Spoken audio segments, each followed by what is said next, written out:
I'm Alice. I am warden of the mill along with my husband Sam. I'm Sam Carter and I am half of the warden at the mill. So the mill is 10 acres nearly of land. It's an old mill site obviously, so there used to be a big mill pond and then a wheel that got pushed round when they opened the sluice gate, and that would grind flour, and this is more than 150 years ago. This place exists. The charity's sole purpose is to provide this place for William Ellis students. So the mill is where I work. It's mine and Sam's job combined, but I think probably, as everybody who's been to the mill realises, it's not just a job, it's our way of life. So the mill is a residential centre, it's a charity, and the ethos of the charity is to bring mainly William Ellis boys down from North London to be in the Surrey Hills. And the mill is a building that accommodates and is set in beautiful grounds so that they can be outside most of the time. The number of people that the mill building sleeps inside, 40 people in bunk beds, but most of the time when we've got schools that come down, we have the boys or the pupils out in big teepee tents outside. And the most we've ever had for a school are 120 that have been camping here. That was a bit of a stretch and quite hard work. So I have been a paramedic for nearly 15 years. I first started in London, then moved down to the South East Coast Ambulance Service and work in Brighton now. I moved down because I fell in love with Alice, and so moved down to kind of be nearer her, as well as a new role at work. And then when her mum retired from the mill, because she was warden here for a long time, she offered it to Alice and I, and we said yes. And so we've been looking after this place now for 4.5 years. So my background prior to running the mill is that I was a primary school teacher. So I'm the cliche of liking working with children, and I was introduced to the mill because my mum ran the mill before me. So she was warden of the mill before I was, and I became involved with it through my teaching, and when she retired, it seemed quite a natural progression that myself and Sam would take it on, because we'd spent so much time here, and it just didn't feel like there was any other way of being other than at the mill.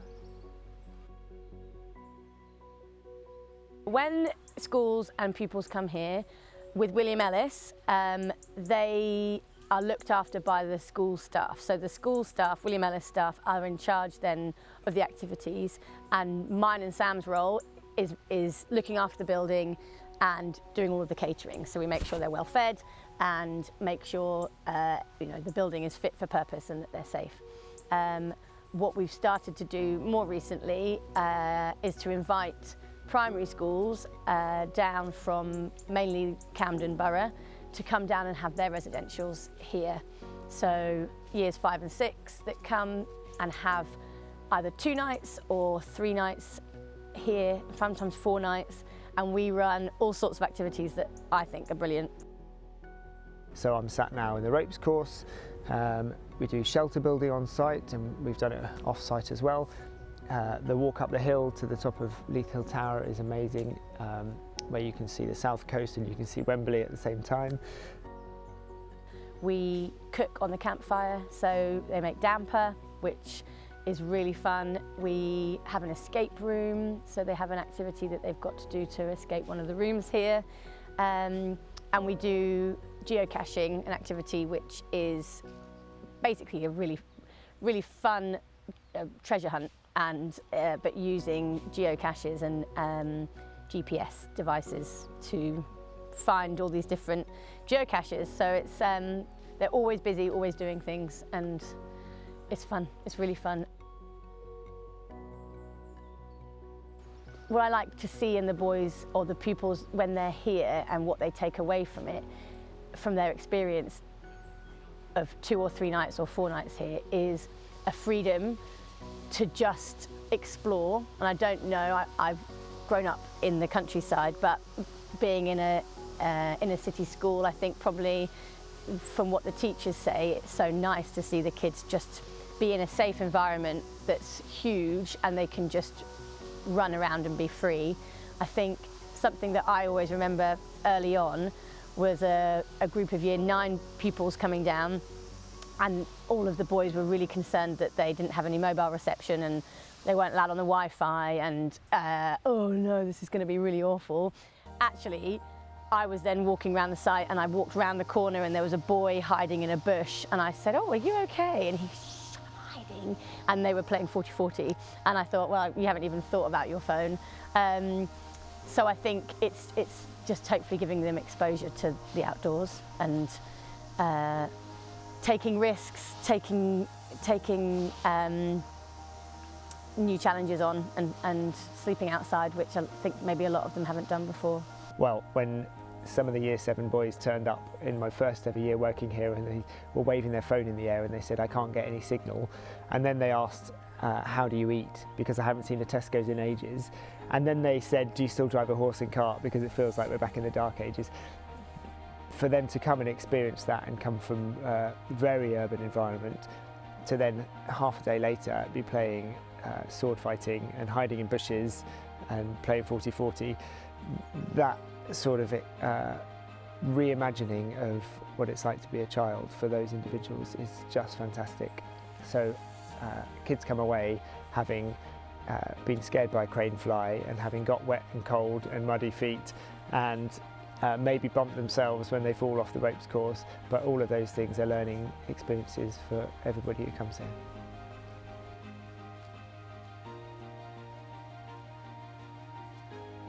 I'm Peter Woodman. I'm a former old boy of my grammar school, St Marylebone Grammar School in London, of course. So I joined what we call ourselves the Old Philologians. We're the old boys of St Marylebone Grammar School. And one of the things that we do, we always come here in the summer for, we call it our reunion and barbecue, and we walk up to Leith Hill Tower, up there. The lovely walk, and I used to lead that walk for many years until, unfortunately, with a very bad back now, I can't walk up the hill anymore. St Marylebone Grammar School inherited this site 1930, or in fact the end of 1929. We were very lucky. We had a £10,000 grant given to us by a former old boy. He owned the Daily Mail, so he's a very wealthy man. He came along and spoke to my headmaster, who was, of course, years before I was even born, and gave him £10,000, for which the headmaster, Philip Wayne, bought this wonderful estate. It's roughly 10 acres with an old mill back here, 200 years old. It's a corn mill. Where I'm sitting on the edge of what would have been the mill pond. This higher bit of ground across here goes all the way around. That is the former mill pond. And the mill wheel was on the side of the building there where that chimney is, and it drove a corn grinding mill until the early part of the 20th century. The boys came down for their first camp here in 1930. I wasn't born then, 5 years to go before I came on the scene. Yeah, okay, so Bambos, and my connection with this lovely place was going back to Marylebone Grammar School, where I joined in 1971. I was there from 1971 to 1978. Great school, it was grammar school, based in the centre of London.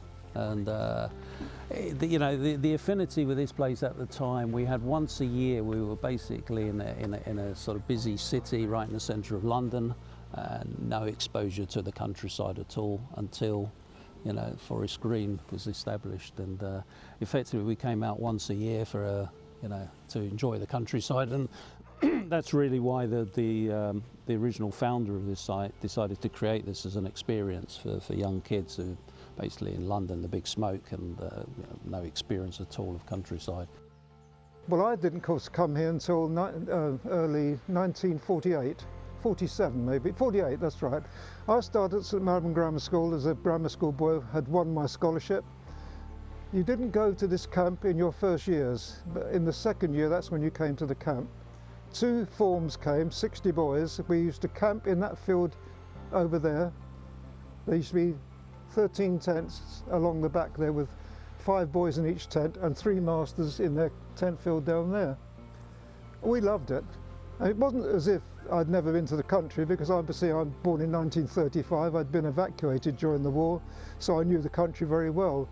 But nevertheless, you come here and it's something really special, and you've got a swimming pool as well. And those of us that couldn't swim would be taught to swim. The boys built their own swimming pool. It's up there, what's left of it.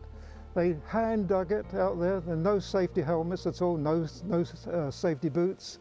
They hand dug it. It's made of reinforced concrete. My last camp here was 1951 in June, and we repaired the swimming pool. So my last job was actually completely concreting the base of that swimming pool. But the swimming pool was an amazing experience, freezing cold water.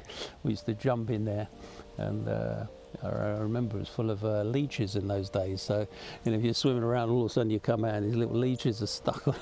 The teachers had a technique of just removing those with a, you know, cigarette or whatever. And it was like, if you know, these days it'd be like, oh, but in those days it was all part of the fun and the experience and everything of spending a week out here in nature.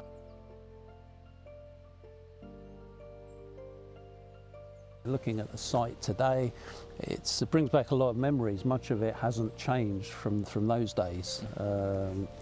You know, looking over here, I mean, the tents they generally have close to the pond area here, but we used to have the tents up where, you know, the fields where the football pitches are now, further up. It was a great experience. We used to, and in the area behind me here, we used to play football here. The tents were up in the top quarters there. Yeah, and I remember, you know, we used to do our own cooking here. You know, you're on cooking duty in the mornings. The area that's now the extension building there was basically, it was a massive a fire we used to light, you know, with enormous Dixies, you know, 1/2 metre in diameter, and used to fill those with everything from stew to porridge in the morning and what have you. And all the kids would just all muck in, and you'd be on porridge duty or you'd be on evening meal cooking duty. So we used to do all the cooking and everything. I did learn to survey here as a child on a camp. We were all taught plain table surveying, and we actually surveyed the tent field up there. As a result of that, when I left school, I joined the Ordnance Survey, so I became a cartographical draftsman. And then when I was in the army, when we did national service, I was a topographical draftsman, and in fact went out to Egypt and Cyprus as a topographical draftsman and producing maps. So really it all started here in Forest Green. And for the young kids today, I think it's quite important for them to get that experience like we did. You know, it's a chance these days to get off the technology a little bit, have a break, actually, you know, take time out to see nature and actually, you know, enjoy the experience, which is what it was for us. I mean, in our time, we didn't have the phones, we didn't have the technology and the iPads and all that. But there was probably, I would say, our distraction at the time was being glued to the TV. You know, it was the old, you know, Dad used to say, you're going to get square eyes if you keep looking at that thing, you know. So for us, in that time, it was very similar to today. It was a break from, you know, the norm, which was glued to the TV, and a chance to come out, you know, join with some of your, you know, bond with a lot of your friends at school, because that was the other important thing. You know, you had your friends, but you'd interact with them in a certain way during classes, and that was it, you know. And you do your class, and then you go home, and you see each other 9 o'clock the next morning, and that was it. Whereas you used to come out here for a week, you see a different perspective, you see a different view of people, and you know, it bonded a lot of friendships. In 81 was actually the sad year where they actually closed Marylebone Grammar School. That's when the government at the time was not funding grammar schools any longer. And that's when eventually, I think a couple of years later, they merged with William Ellis and kept the school going from that perspective. I'm Valerie Kelly, and I'm the widow of Terence Kelly, and I guess you could say this is his legacy. He had been a teacher at William Ellis School for a long time, and this came up in competition by St Marylebone Grammar School. There was a requirement at that time for grammar schools to cease to exist, and St Marylebone Grammar School did not want to do that, but they couldn't afford to become a private school, so they decided to close down, but this was something which they owned outright, and so they put it up for competition. And Terence had to run a camp, he had to write his own ideas about how it was to be used and how to develop it and so on, and he won it. So this is how it passed into the property of William Ellis School. And so I've been in on that really from the beginning. We used to come down at weekends and so on, even with our young children, while all these things were going on. There was a house in the grounds, and that was he sold that in order to make the mill habitable, because at that point it wasn't habitable. William Ellis School used it for camping, but there was nothing inside. So he made that habitable. He built extra things, extra buildings with it. He generally developed it over years. In terms of his own idea for it, his own view for it, I know one of the things that he told me was that he saw how many of the young people coming into the school were fatherless. Well, they had no fathers living with them, and he thought he wanted to give them a different sort of experience. So there were 3 of them in the chemistry department. He was in charge of the chemistry department. Mr. Tay and Ian. They were all brilliant cooks, and what they did was they provided weekends with meals for the teachers and the boys. So it was an experience, and a first form camp, an experience for them of being looked after, and for the teachers to be able to have a weekend concentrating on their subjects, but in an environment which was, I suppose, welcoming and enjoyable. I mean, as a person, he was very imaginative and creative. I mean, I remember when we first came, the weeds, the nettles were up to sort of waist high. There was a lot to be done, but he was creative and he put a lot into it. One of the things I do remember from those very early times was if we came down as a family for the weekend while he did things and we enjoyed it, there were always visitors. Young men would come with their girlfriends or their recent wives or something from St Malabun Grammar School's time to show them, because it obviously meant so much to them, and that was impressive, that all those years later they wanted to show this place and say how much it had meant to them. And I suppose we in our turn began to feel the same. I met my wife, my future wife, in 1957, and one of the first trips I ever took with her was to come here. I've got a picture of sitting on the Memorial Garden steps at the back there. She loved this place, so hence when she died 12 years ago, I put this memorial bench here for Sheila, because she just loved coming to Forest Green, as do all my children. They still come here occasionally. What was discovered was how important this place was to St Malabun Grammar School. So they wanted to be involved with it, and there was always so much to do and always a limited amount of money. So I guess this is how it began, this idea of people coming as volunteers, both to enjoy it but also to keep this thing developing and going for the future.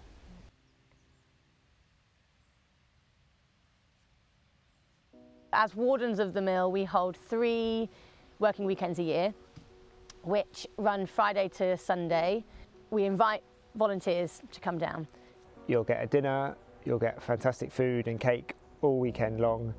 We ask for the volunteers to do a list of jobs around the site that for Sam and I to do ourselves would take a long time, but also hopefully gives people the opportunity to be doing things that they might not ordinarily get to do. You might end up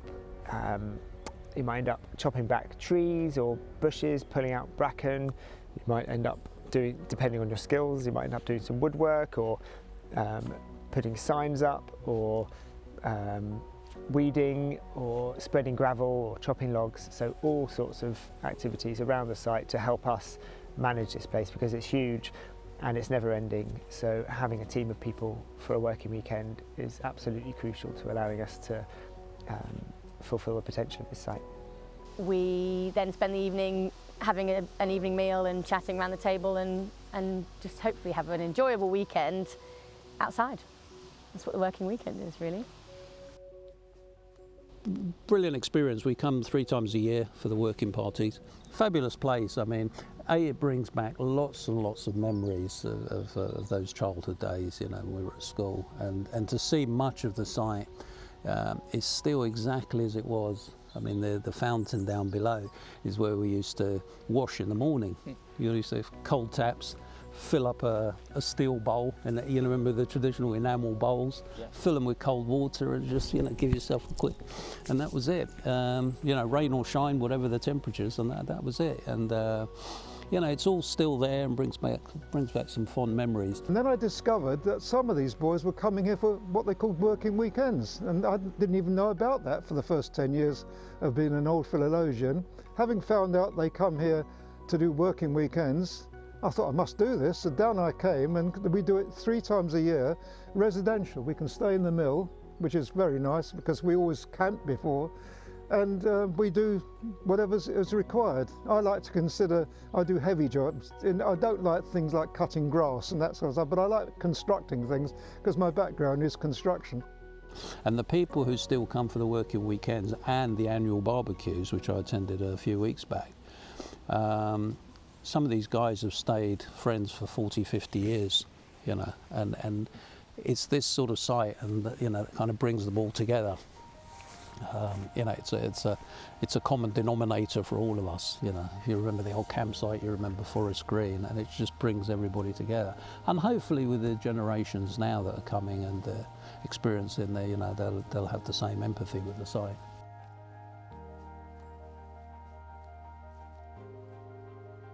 Loyalty to my husband, I guess. Yes, a sense of loyalty to something that was important to him, that he did, and that his ashes are buried here in the memorial garden. And yes, what I can do to continue that, really. It's kind of preserving something that was quite precious from the past, because, you know, we had what are now the veterans, who obviously the helpers for the weekends have expanded enormously over the last 10 years, which is great. A lot more volunteers coming on board, lots of fresh blood coming in, which is great. But from back in the day, there was, you know, a sort of handful of individuals, so there was probably no more than sort of 10 of us in total, 10, 12 of us. And, you know, a little sort of bandit of companions used to come here and just literally do very much as you see this weekend. It was cutting down brambles, cutting down the vegetation, just constantly trying to stay on top of nature to, you know, to keep the site trimmed and tidy and what have you. And it's been really rewarding from that point of view, because it's preserving something for future generations, which is great. It's bringing back some very fond memories, which is great. And personally, I always find it pretty therapeutic. You know, weekend here, it's great stress relief. You know, you get about every time I go back to the Big Smoke, you feel recharged after a weekend at Forest Green. So why do I love Forest Green? Well, who wouldn't love Forest Green? Just look around you. It's beautiful. It's a really special place, and I don't know anyone that ever comes here that could say, I wouldn't want to go there again. When anyone comes here, in fact, we had an Old Philologian at our reunion 5 weeks ago here. He hadn't been here since he left school 65 years ago, and he came back, he said, it hasn't changed. It's just the same as it always was. So yes, Forest Green, beautiful place. You know, some of these guys, Peter is 85 years old, Jack was in his early 80s, and these guys are just absolutely amazing. When you see, you know, some of them go back to the time of the war, just after the Second World War, when they were at Marylebone, and to see some of those guys and the effort that they put in over the years in this place, I just hope I'm that energetic when I'm 80 plus, you know, and I'm that capable and creative as they are with their hands and their strength. So yeah, but I'd say it's a legacy to some of the guys like that who have now passed away, sadly. But you know, fond memories, and that's the other thing. It bridges generations as well. You know, you get to have youngsters, kids, whatever, people my age, you know, blending in with the over 80s, and you know, it's a great leveler, I would say, this site, and it's one of the things that it's quite humbling. You know, in this fast-moving world, it's you know, you go back to nature, and yeah, it's something special that needs to be looked after. Yeah. I get to hang out in this amazing space. I mean, look around you, like, what better office can you imagine? Maybe a tropical sea, that would be a better office. But apart from that, yeah, that's probably the biggest benefit for both being here ourselves and also for our children as well, because it's so wonderful having our children access to this space as they're growing up. It's just a really special place, and I think it's because it's this safe place in a beautiful setting that it just, I find it exciting, and I find it magical.